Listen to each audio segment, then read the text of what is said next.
everybody. Another episode of The Unknown Pro, and today I have the very wonderful, one of my favorite people, Jordan Taylor. I almost said your full name because it just really rolls off the tongue. It is a very good, it should have been an author or something. Like totally. Jordan Lee Taylor and the trilogy. Like, I don't know. Oh man. So Jordan, you are currently in, your stay at home at your mom's. How's that going? Yeah. It feels a bit like Groundhog Day, just every day is the same. Yes. I'm trying to do different creative projects but yeah, it's tough. That's the I've been on my own though since college. I've lived in my own apartment since college. And always a 4 or 5 hour trip away from my mom, so it's a lot. Now you're like 4 or 5 steps away from your mom. Yeah. I'm still on my own level though. Her wonderful house that she built. She actually built this level. It was called Jordan's Family Wing. The West Wing. Little did she know. She'd just be stuck with me. Oh, I love it. That's great. You got to think, I like Marge's thinking, but you brought Pudge, so that kind of counts as a grandson. Yes. He's definitely a petulant toddler is what it is, just running rampant, but so we're having a good old time. That's great. So before we get started, I just want to read everyone your fantastic bio. So if you want to just take a seat, I'll be talking for a little while. So before we get into collegiate and after, I just have to say your senior year of high school at Valencia, 2007, you were 32-0, and I just think that is mind-blowing. So worth saying. Our team was a little good. That is fair, right? You guys did have a good team. I remember because we lost to you. And you actually, my friend was your 1000th high school strikeout. So you're in our memories for a long time, Sorry. Oh God. So then you went to Michigan, you graduated in 2011, but you were Big Ten Freshman of the Year. And then as a junior, you were Player of the Year. Also 3 times you were All-American. 3 times you were a 3-time All-American. That sounds a little more athletic, nice grammar, Sam. There are so many things you were tops in, but the main ones would be career wins, strikeouts, and no hitters, and pretty much everything that you weren't tops in, you were top 10 in everything else. From there, you were drafted and played with the Pride for many seasons, 2011 to 2017 in the MPF, and then played with the Aussie Spirit in 2018, also in the MPF.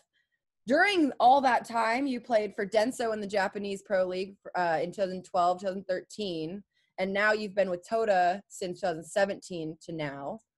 Team USA you played in 2011, 2012, and lots of different colors with all your teams here. So many colors. Many colors. So many jerseys. So many.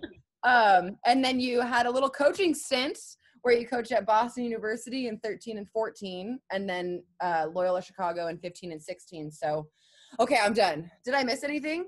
It's a lot of softball. That was a lot of softball to talk about. So it's like I did this for a living or something. Imagine that. Yeah, that's it's more than just a hobby at this point. Yeah.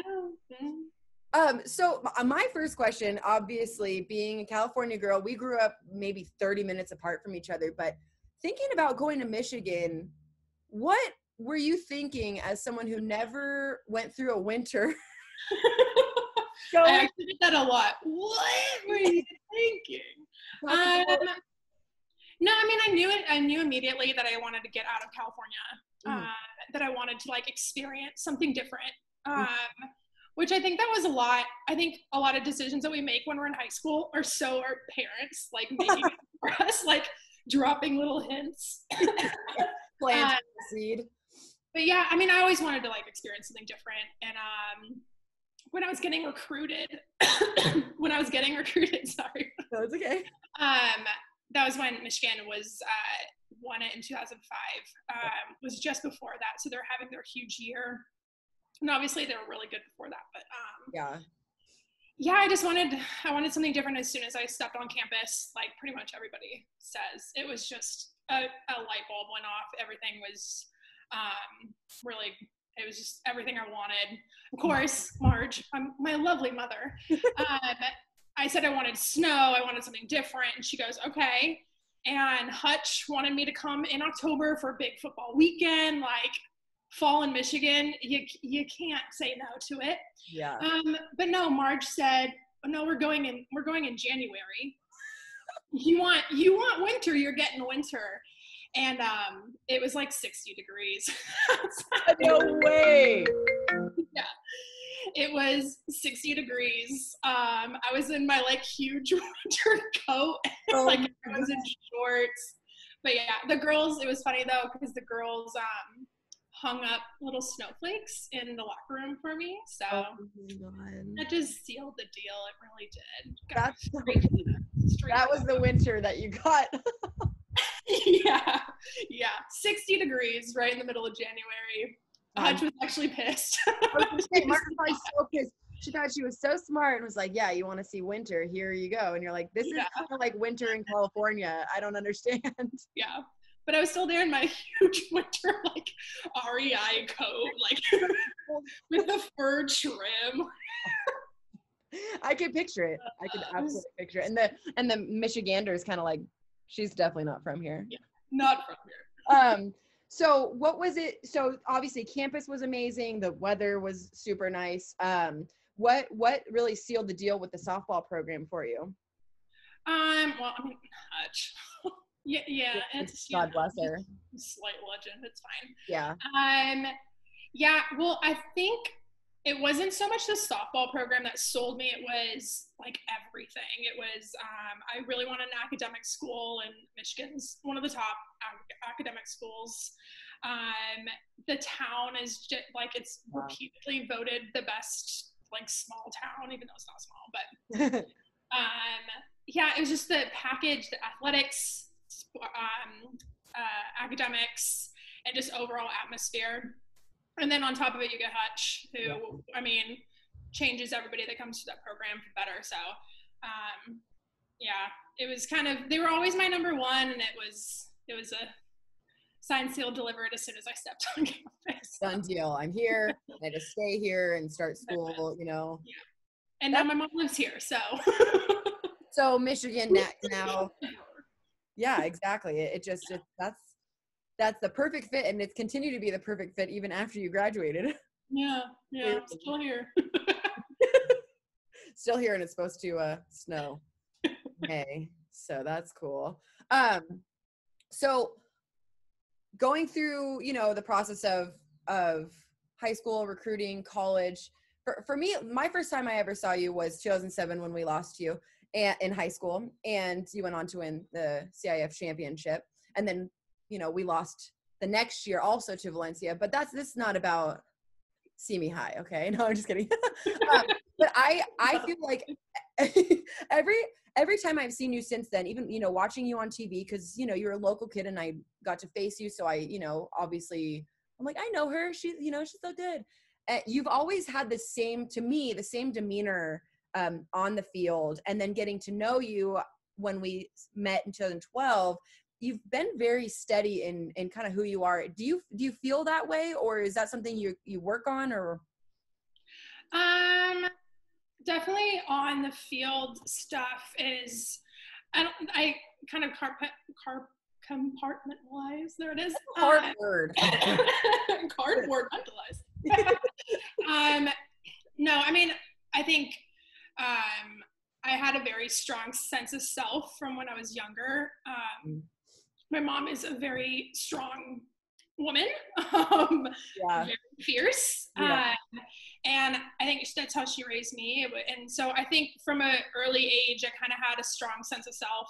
And, you know, I always kind of knew who I was, but I tried since I was younger to not let other people's opinions of me change me, type of thing. Yeah. You know, mostly I keep my friends circle pretty small. Yeah. small. But to me, it's always been my friends' opinions of me matter way more than people who I don't know's opinions of me. So, I mean, I've been called every name in the book since I was in high school. But, you know, it's just, I think that's helped me is that I just had a strong sense of self and a very strong woman raised me and kind of, you know, not let other people's opinions of me affect how I live my life, I guess. Yeah. Yeah, and you can tell in the way that you play. Because shoot, I mean, I've played against you as much as I've played with you, and you know, I'm on the opposing side, and people talk. You know, people say things, and I see. You know, I'll just never friends with her. You know, or I'll never forget. I know I've told you this story multiple times. Like, oh my God, like, she's such a bitch. And I'm like, she's my bitch. Like, that's you. Yeah. But that sort of thing can I feel like, especially for females, that sort of thing can really make somebody crumble, really make somebody feel bad. Do you ever have times where things like that get to you? Oh no, absolutely. I mean, I remember I think it was 2015 season in MPF. That's when the like multiple teams just decided that I was not it. I was not gonna be their friend. But that was when I was really starting to come into my closer role. And I think what's really misperceived, not that I ever want to be like, oh, you guys got me so wrong. Like, that's not me at all. Like, but I think that when I play, like, I'm not doing it against other people. Like, when I like fist pump, like everyone always wanted to do in the whole bat flip debate, they're like, well, what about the pitcher fist bump? And I'm like, I'm not pumping the air because I want her to go sit down. Like, I'm genuinely excited for myself because this is really hard, guys. Right. It was very difficult. But yeah, I mean, I think I've always been a very emotional player. Yeah. And not that I try to let other things affect me, but after this one particularly bad season where I was getting into it with the umpires, I was getting into it with people on the other side at the benches screaming stuff out at me, and I would scream stuff back. And I went into the next season, I was like, you know what? Like, I'm going to be like freaking zen.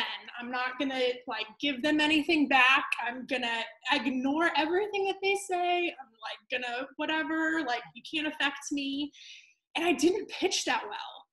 And I was like, well, am I only good when I'm like yelling stuff back at them?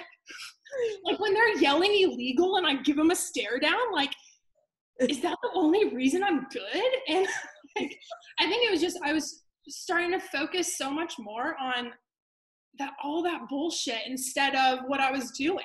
Yeah. You know, like I wasn't paying attention to pitching anymore. I was paying attention to what people, you know, were yelling at me or controlling my reactions to other people. And so it was very short-lived, this Zen moment. Bye-bye. Short-lived. But yeah, I mean, human, you know, different things affect me how they do everyone else. And I try to keep on the field stuff on the field, regardless of if someone else is or not. You know, I don't have nearly the confrontations off the field as I do on the field, on the dirt. Even, you know, outside the white lines, really, I'm a pretty docile person, but it's true. You know, just here for a good time. 90% of the time. But yeah, I mean, I try to stay as consistent, I guess, as possible. And it comes across like somebody, for me, the first time seeing you in 2007, I mean, gosh, that's 13 years ago of playing time. And that's one of the words I would use is consistent. Is that, you know what, like Jordan's out there and she's going to give you Jordan. And even you just saying, like, trying to, I kind of knew where that was going when you said trying to be then like thinking how'd that work out, you know? It did. But in a way, it's almost kind of like that can help fuel your fire. That can give you something to then put into your next pitch, you know, and or when people yell sit when they think you have your changeup and they miss anyway, and you're just like, thanks. You know? Yeah. So I mean, I can understand. I think it's you're like an enigma because you are, you know, you're not someone, like you said, you're not someone who's going to go and be like, no, like you have me wrong. Like you said, you're someone who's so fierce and strong. Like you said about your mom, you're strong, you're independent. And I think that in itself is intimidating because I don't know very many people like you in that sense. Yeah. Yeah. I mean, it's just, and again, I think it's just strong sense of self and not letting, again, I much rather care about the opinion of what you think of me and all that than what Joe Blow down the street does, you know? Yeah. Like, yeah, it's always been like, why are you going to let someone else who doesn't even know you affect how you're coming across in the world? Yeah. Yeah, absolutely. And I think that's something that anybody can learn from because there are, you know, obviously there are things you're going to care about what other people think, but like you said, you've just selected the people that you're going to care about what they think, you know. Yeah, and that's human basic instinct is to care what people think. That's the thing I think, because I think about you, because I think if someone says, you know, I don't care what people think, I think Jordan Taylor doesn't care what people think except for that circle, right? Yeah. And but so many people, if they say I don't care what people think, you do. Oh, it's basic. That's basic human instinct to, you know, absolutely. social right. awareness. Right. Like if someone says I don't like Sam, I want to be like, well, why? I know I don't know you, but what did I say? But I just think it's cool, and I think that when, you know, sitting and talking about it versus being, you know, versus playing against each other versus being on the field, it just makes so much sense. And I think it's a character or, you know, a quality that people probably want more for themselves, is to be that have that sense of self. And you've carried that with you for so long. Yeah. Yeah. But again, I mean, I had very, very strong, and, you know, impacts in my life of different people and, from an early age again, but I've had just the most amazing role models all throughout my life. So I've had my mom, I had Donna Lee at Valencia High School is just the epitome of the fierce, like fierce woman. And then I had Hutch, and, you know, I had great mentors after that. And they've all been very strong female, you know, again, they're going to do what they think is right. And, you know, be damned what other people are saying about them. Right. Do you think that, like, especially out in the, you know, like the Twitter world, do you think that it's because we're female that we might get a bad rap for, you know, snapping back at someone? Because I see all the time, you know, a male athlete might quote retweet something and stand up for themselves or set someone straight, and everyone's like, yes, like, you go, that you're saying what you should say. And then, you know, if someone, a female sports person comes back and it's almost like, oh my God. Do you feel like that? Oh, absolutely. I mean, we see, and there's so many different layers to this, but I think that especially female athletes were always seen as ungrateful, that were seen as wanting too much. Yeah. But a lot of times I look at, you know, the female athlete struggle, and we're so young in our exposure to the sport and being in that spotlight. But, you know, at some point or another, you have to have that fight, and you have to have, you know, people like Megan Rapinoe saying, you know, no, we actually deserve more, thanks. Like, yeah. But I mean, yeah, there's so many different things where, you know, I'll tweet something and I'll have a very vast majority of men either replying or in my DMs, you know, just saying, no, you're wrong. Like, well, oh, thank you. I'll write that down. But Yeah, it's hard to have that voice or have that platform to have a voice and constantly be like hit over the head like freaking Bam Bam and Flintstones. Like, no, sit down. Like, so yeah. Yeah. I mean, we could talk about that for. I know, right? I know. It's 3 hours. Because that's something I've been trying to be more aware of my social media presence in the last year or so. And there's so many times on Twitter where you're given the opportunity to snap back to somebody or leave it. And there's times where I sit back and I think, if this person said something like this to me in person, I would 100% stand up for myself and say, why are you saying that to me? That's not how it is at all. But it's weird. I feel like going through the social media process of it, it's almost like, should I say this? I don't know how you feel, because you always speak your mind, you know? Yeah, a lot of the more salacious arguments that I get into are usually immediate. They're emotional, and sometimes I go back and delete a few things when I'm like, okay, that was a bit much. But again, social media stuff, so much gets lost in people's opinions of you. I've had so many arguments with people who assumed that I was saying it in a bitchy way when I was just saying facts. I saw one of the, I tweeted something about illegal pitches. I think it was with Barnhill when she was still in college, basically saying like, leave her alone. Like, she's not, it's not giving her an advantage, which again, we can talk about that for like 5 I know, right? And I said, like, leave her alone. I had some lady tweet back at me saying, no, it's illegal. My coach told me so.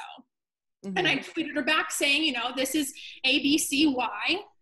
This isn't, sorry, but that's not correct. And she said, well, you don't have to be such a know-it-all about it. And I was like, you just asked, you responded to me. I gave my answer back. And now I'm a know-it-all. Like, so I do have a lot of interactions with that, of people thinking of me in a certain way. So they're thinking that my tweet or anything on social media is being mean or being, said in this bitchy tone when I'm just saying a sentence. Okay. So a lot of stuff gets lost in social media, and it's just kind of the nature of the beast. But it's tough when you want to stand up for yourself, and people's opinions of you aren't going to change in a 1-sentence tweet. Like, it's just not. You can sit there and talk to your blue in the face, but it is what it is. Yeah, I think that's a really good way to put it. It makes sense. I don't know why I didn't think of it like that before, where it's like, if somebody already is thinking something negatively of you, anything out your mouth is gonna be negative, because that's the light that you're in. Yeah. Which I've had a lot of Twitter battles, I guess you can put them as.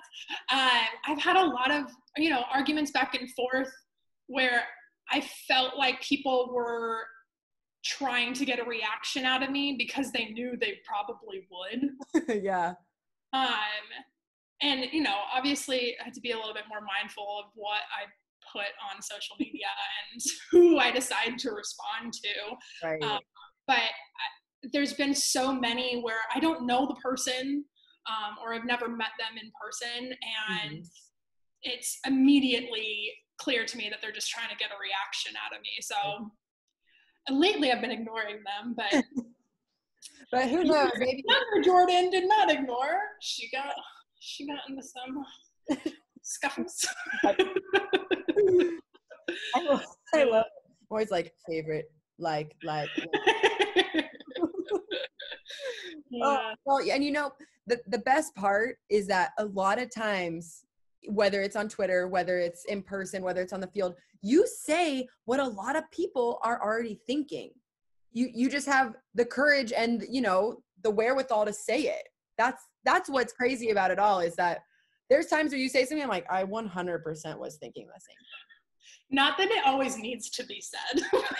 Right. I think that's usually the things that I get myself into are not things that need to be said. But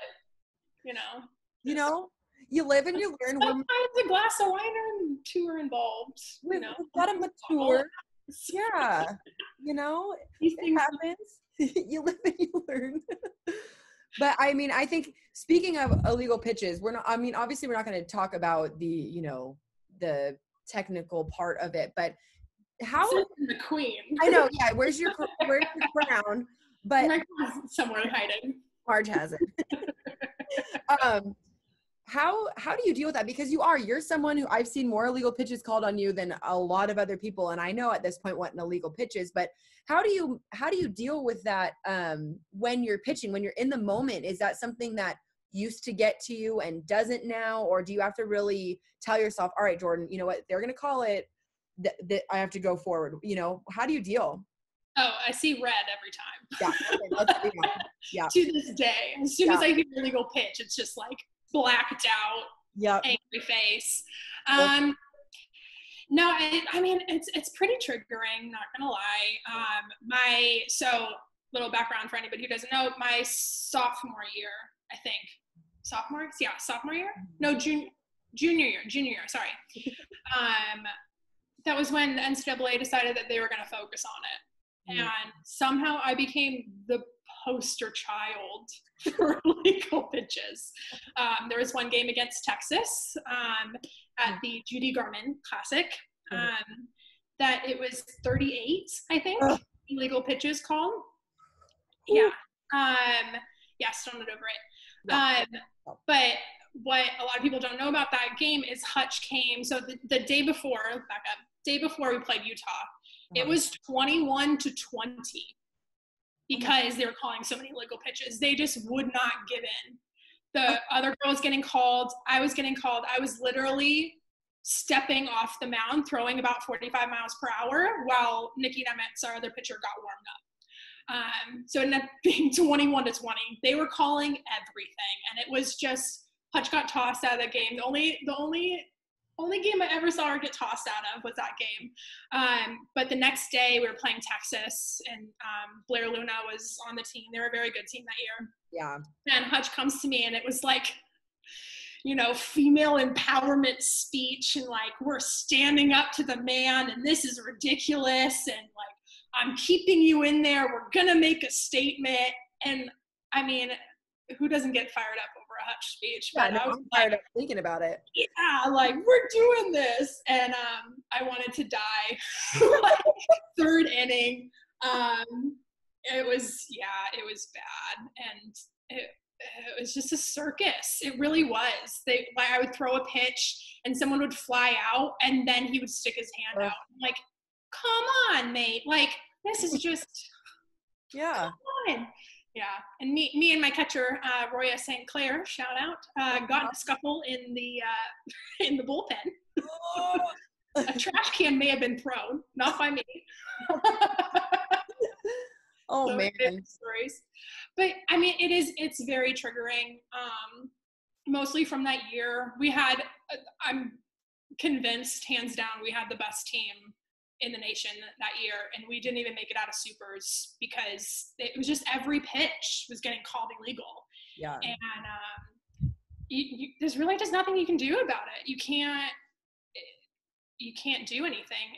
If they're going to decide to call it, they're going to decide to call it. And it was a little frustrating to see other girls who were blatantly worse than me getting called. But it's the same thing. Like we were talking about people's opinions of you, like if they have it before, like I was known as that girl. So true. And it was going to stay that way. Another one of my favorite stories is Jen McIntyre. She was the assistant coach at Penn State at the time, and she actually coached with me at Boston University. Uh-huh. And she was like, oh, I used to be in the umpire's ear all the time. Like, oh, she's illegal pitching. She's illegal pitching. And I said, you don't think I didn't hear you? It was game one of the series, and I could hear you walking across before pitch one, telling them that it's illegal pitching. Like every single coach but I mean, if they were going to call it, obviously they were going to try to get the umpires on their side of things. Yeah. But yeah, I mean, there's been different issues since then. I've been called for like 4 or 5 different illegal things. So can't even keep track anymore. Yeah. Who knows what you're doing anymore? Who even knows? And there's a little bit of an adjustment in game stuff.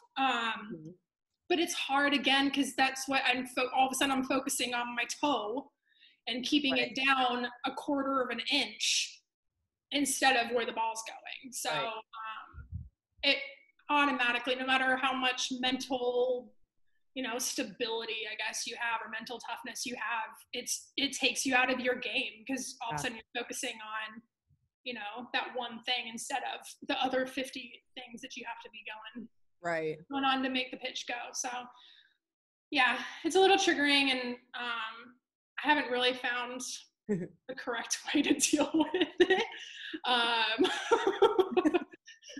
But I mean, nowadays it's like one gets called and then I don't really hear it the rest of the game. So hopefully I just jinx myself, and I know, fingers crossed for you. Keep it that way. I haven't been called in Japan though, so you know what? That's my life right now. So we'll just keep it ladder. I do know that like from experience of witnessing that if when you see red, the next pitch is just the fastest.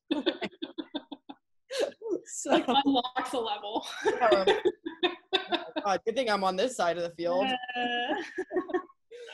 But I think it's cool because, people talk about the mental stuff of the game all the time. And I think it's cool to be able to know about yourself. You know what? I don't know exactly how to deal with this.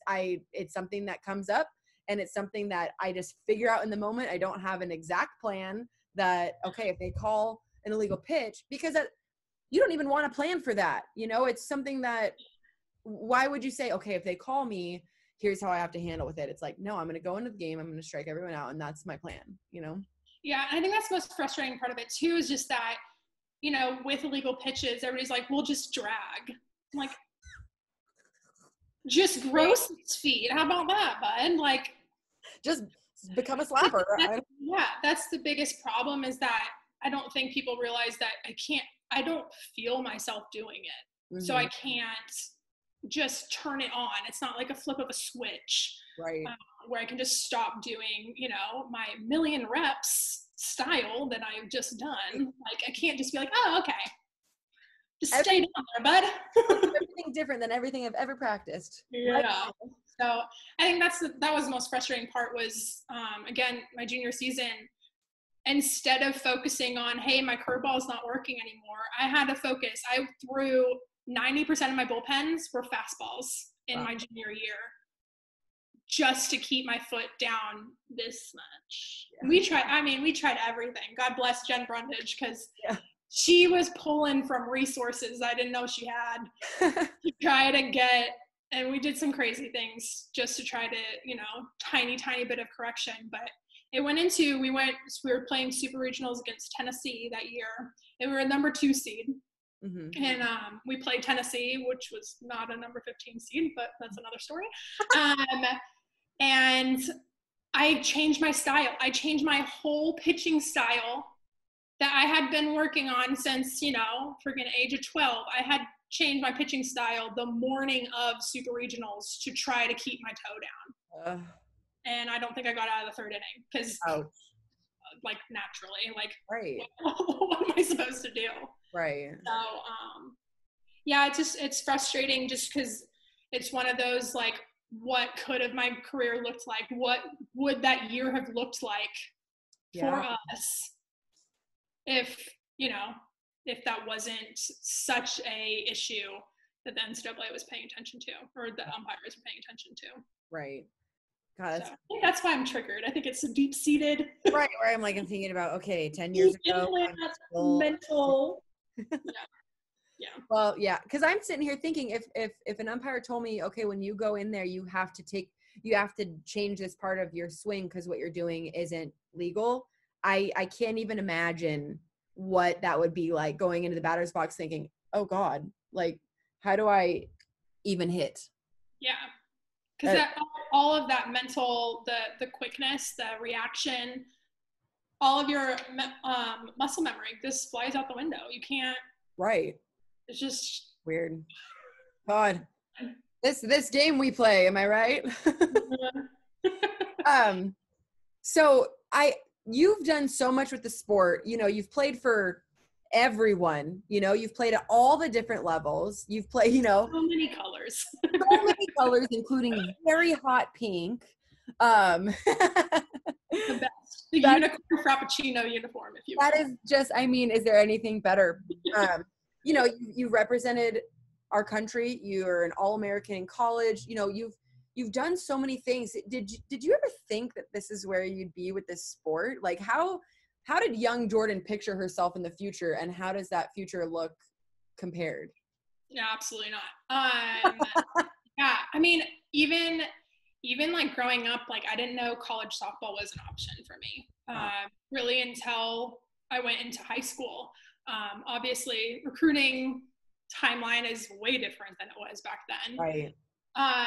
But yeah, I didn't know. Like me and my mom were talking the other day about.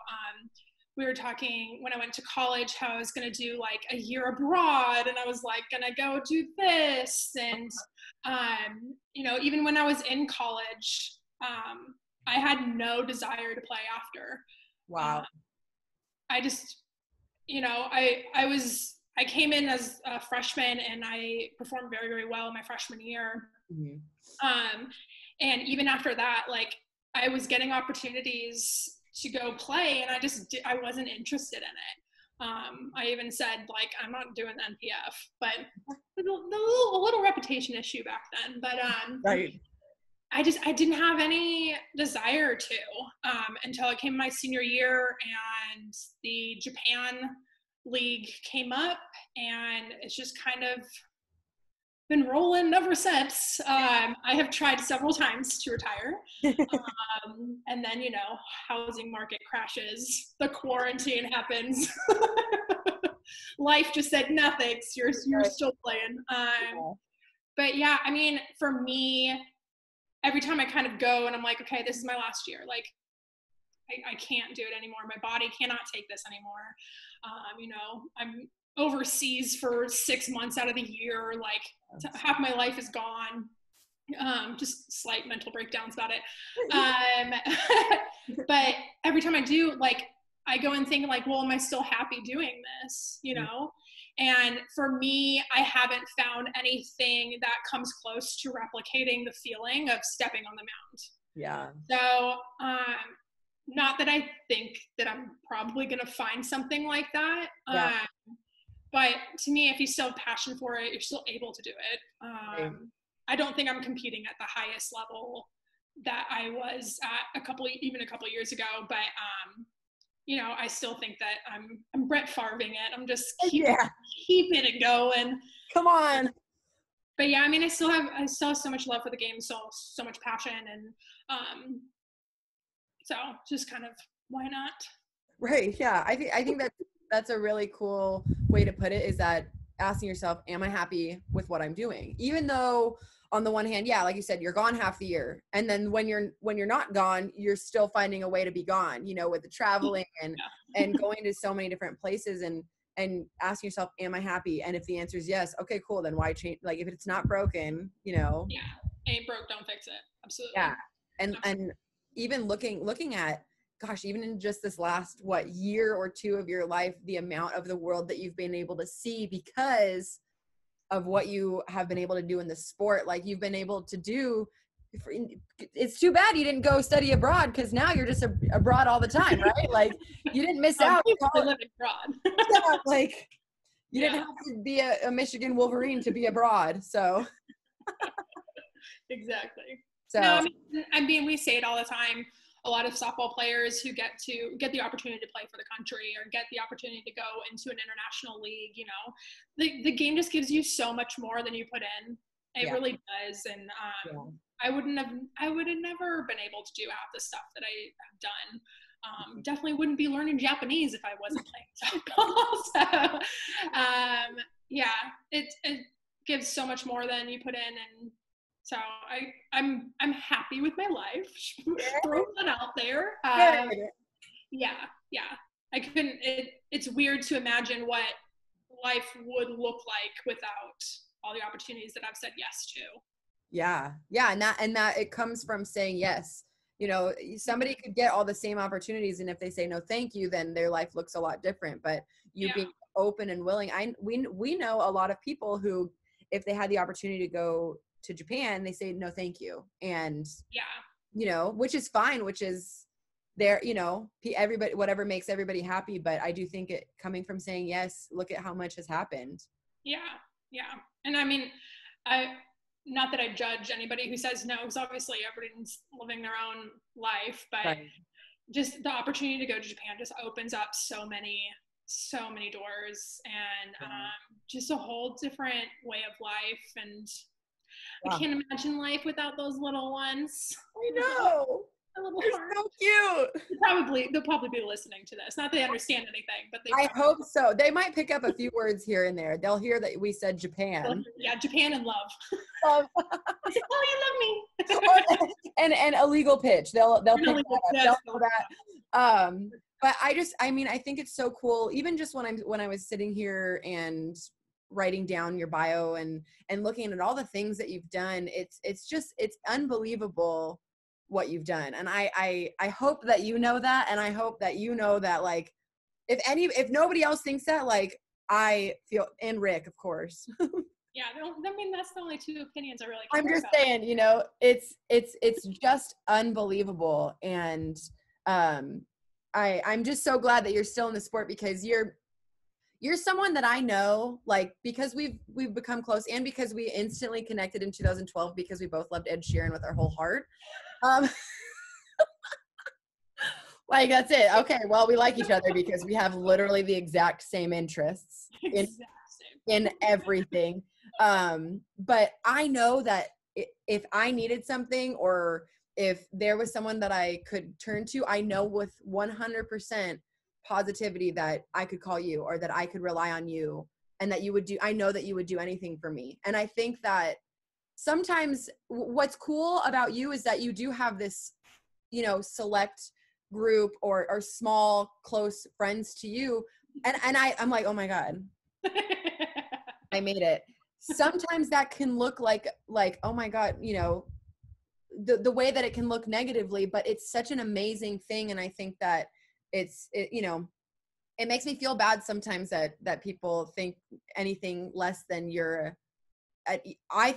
anything less than what I think of you is that, you know, you're a great friend, you're a great teammate, you're fun to be around, you're a boss. Like, there's so many positive things. So I'm just saying. Yeah, right there, yeah. You know, like if there's times I'm like, I need to say something and I'm scared, and you're like, all right, here's how you go and here's how you do it. Here's what you're gonna do. Yeah. You know, it's something to strive for, to be as strong-willed as you. And I think that more people could, you know, learn from you. So I'm just so happy that we're friends and that we lived in another country together and had all our walks through the midnight. Yeah, right. Donald, all of our deep talks. I know. Gosh, I wish we could be back there. But I just hope that you know that all those things are true to me. So yeah, that's all I got. You got any closing statements? You want to show people your shirt? Yeah. My shirt, and my slippers.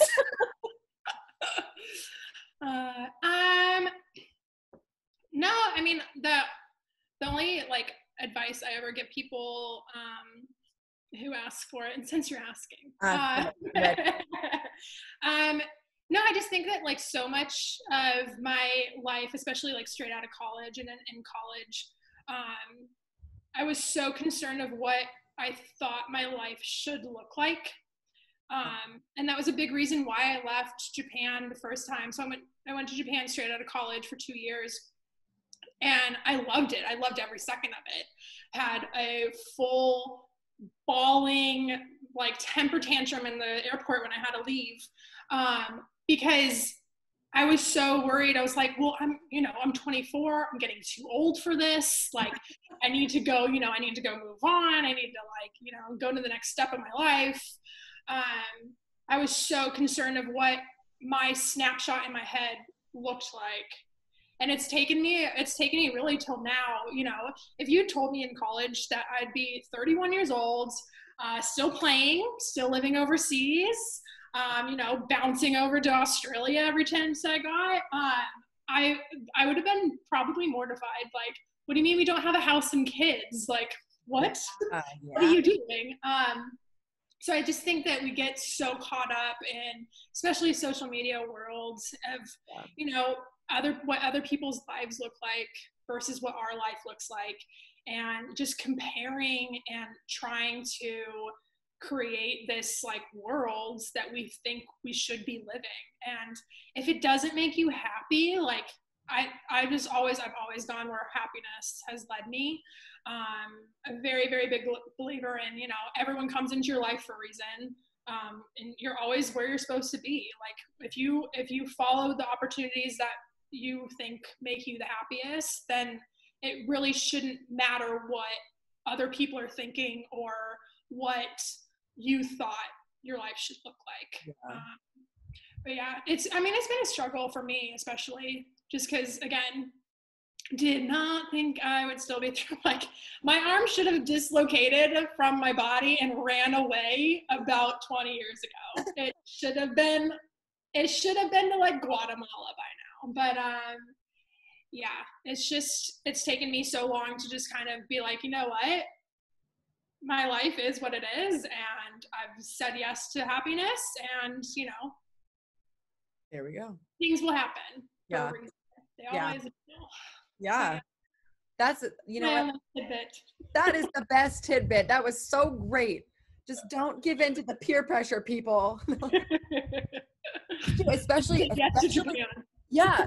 especially as women with the whole family and kids, and your one thing in life that makes you anything is to have a kid.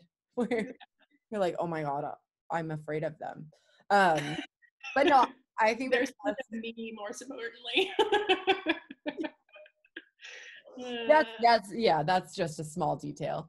But I think that's a great note to leave it on, and just super important. And look at your life is what it is, and it's amazing. So I love it. Thank you for hanging out with me and talking with me and wearing so much Disney. Yes. Oh my gosh. I hope that I can see you very soon, and that I hope that you get to play the second half in Japan. I really hope that. That'd be great. Gosh. But okay, well, until next time, Jordan Taylor, much love to you in Michigan. Bye. Bye.